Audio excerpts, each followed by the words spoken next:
Nous sommes réunis ce jour devant cette stèle pour rendre hommage à ces femmes et à ces hommes qui ont su refuser le travail obligatoire pour se rendre en Afrique du Nord en passant par l'Espagne, rejoindre les armées du général de Gaulle et forces françaises libres.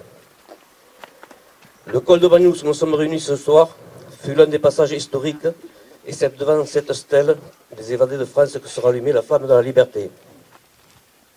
Lecture de la symbolique de la flamme par M. Estella de la FNACA.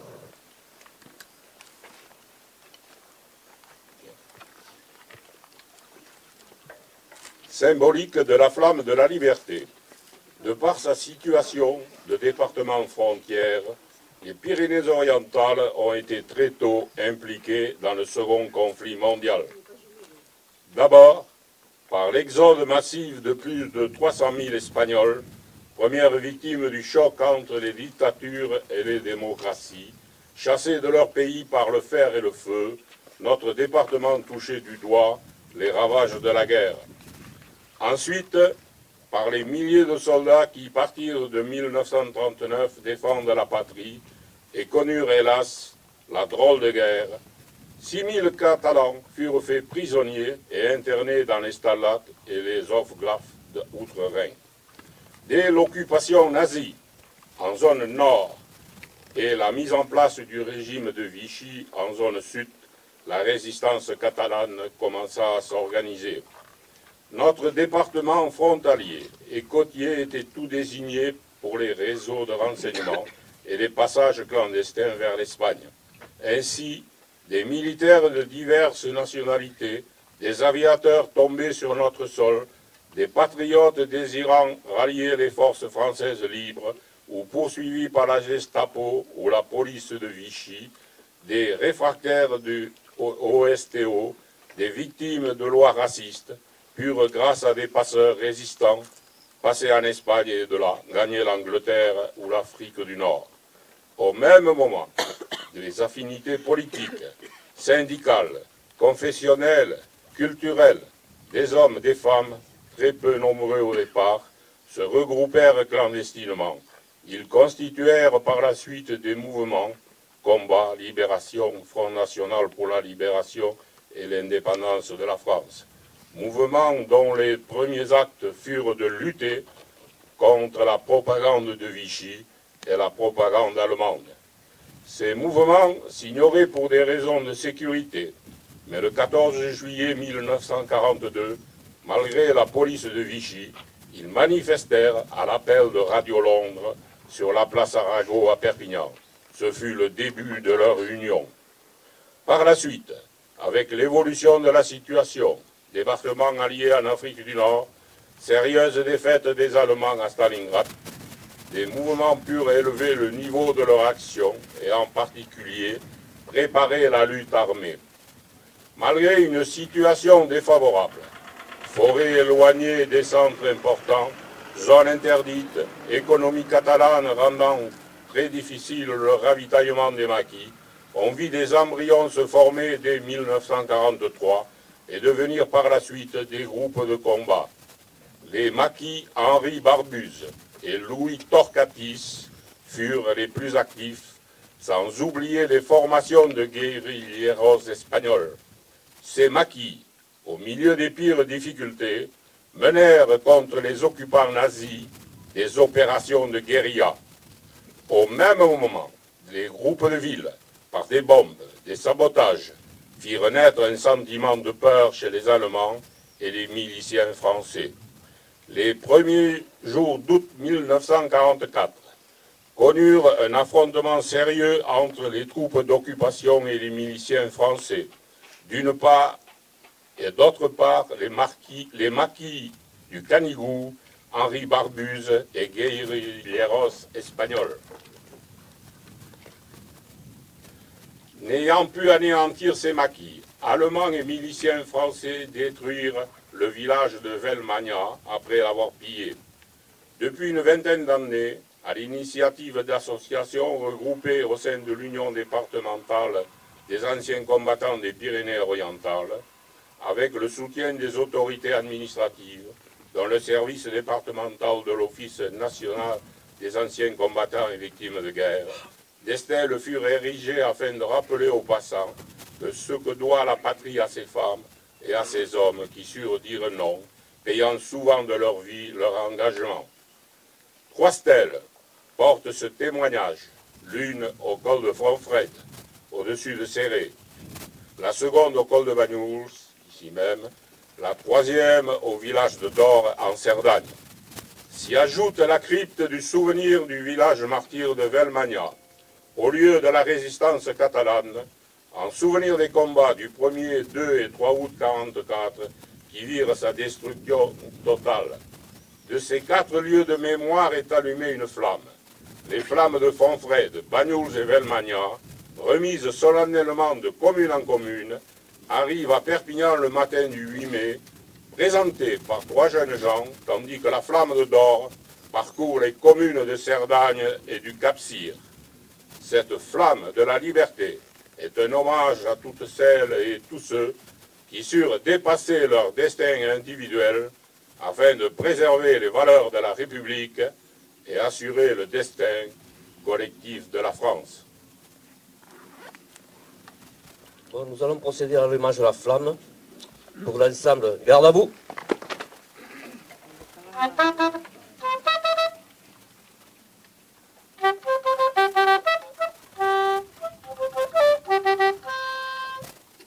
Pour allumer la flamme, monsieur Marc Harol, évadé de France, et madame Cisarol, fille d'évadé de France d'Argelès.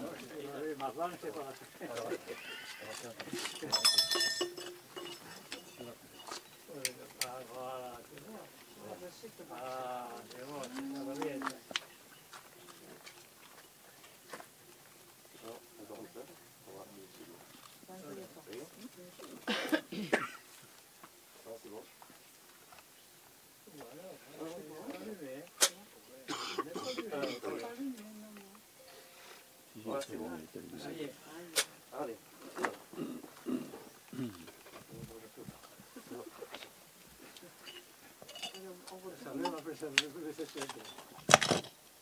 Voilà.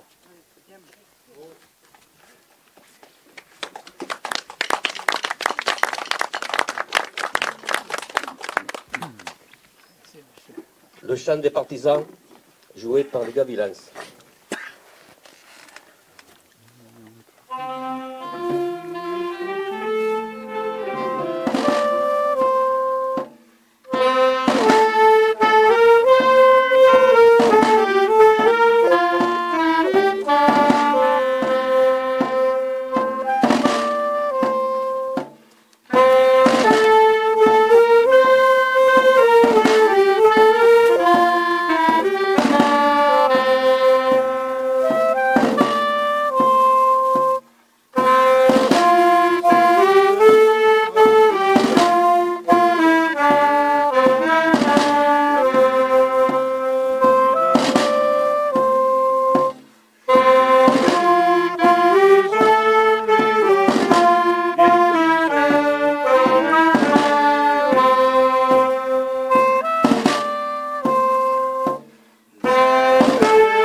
Merci.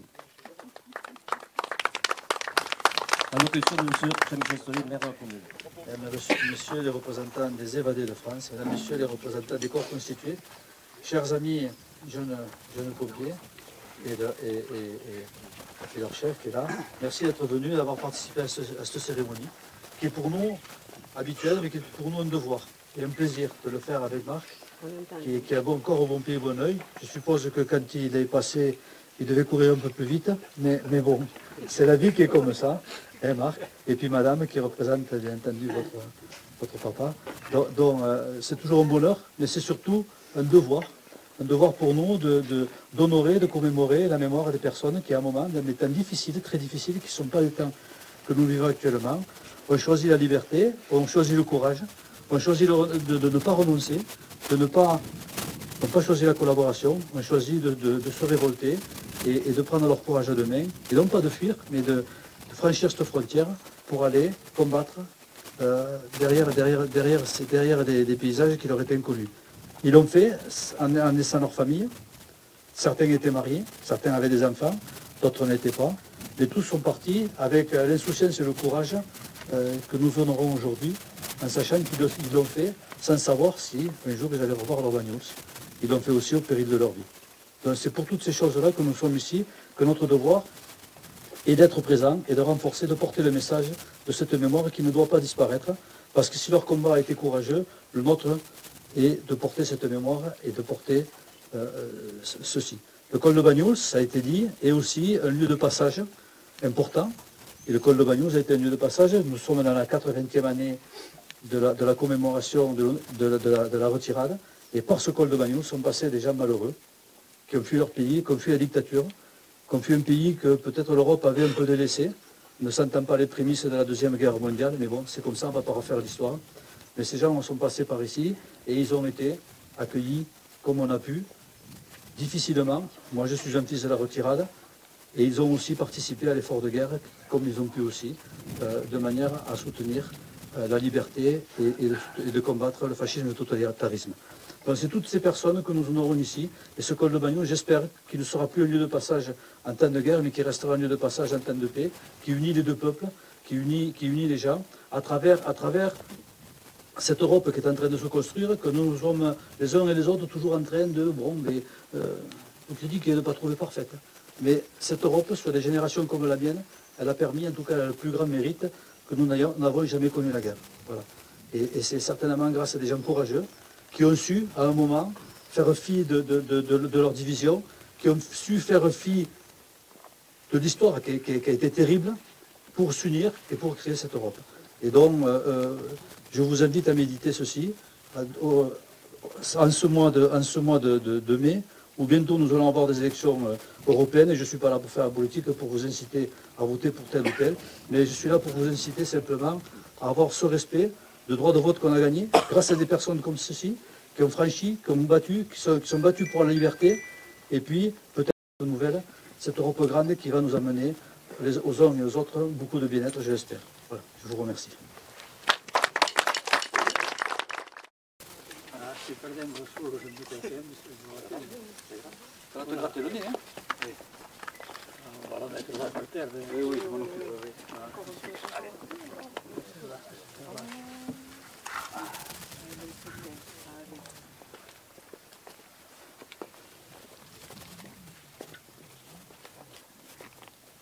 Oui. Aux morts.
Bien. À la mémoire de tous les passeurs pyrénéens et aux évadés qui, de 1939 à 1944, choisirent la périlleuse aventure du passage des Pyrénées pour l'honneur de servir. Nous allons procéder à l'allumage de la flamme devant la stèle. Alors, avec monsieur Marc Carole, madame Cisarol et Gaël. Hein? Et voilà. Alors, c'est Gaël qui va allumer la flamme. Hein?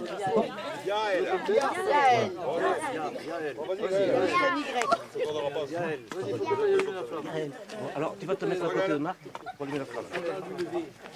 Vas-y, avec la petite. Allez.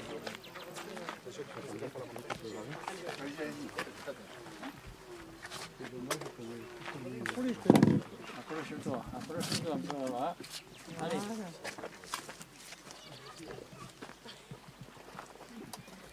Tu vas mettre la flamme là, sur le trou. Attention. Voilà. Ne brûle pas, hein. Voilà, c'est bon, allez. ça a démarré. Voilà. Elle est allumée. Voilà.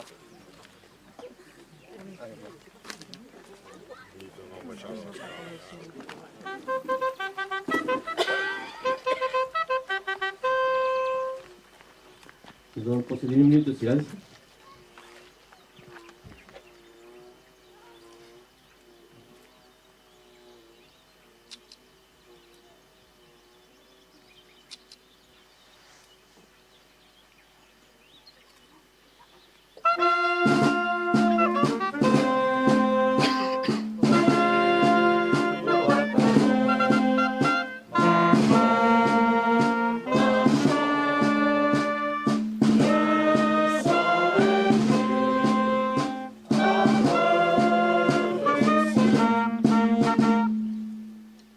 Bon.